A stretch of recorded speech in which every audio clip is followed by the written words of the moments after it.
Today, we're talking about what is emergency kit, the things should be in your emergency kit, and the importance of having an emergency kit. First, what is emergency kit? A collection of basic items your household may need in case of an emergency. You should have an emergency kit at your home, at your place, and at your work. Preparing an emergency kit in case of unexpected disaster. These are the different examples of unexpected disaster: earthquake, typhoon, and landslide.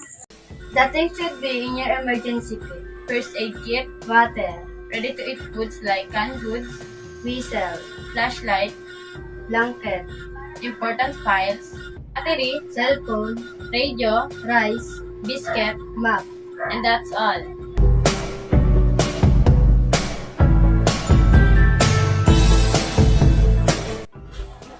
The importance of having an emergency kit. First, provides temporary aid until you can get help. Second, no kit means no immediate help.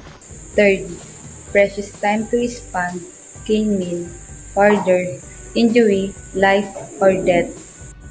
Fourth, the longer you wait for treatment, the more you severe your injury can become.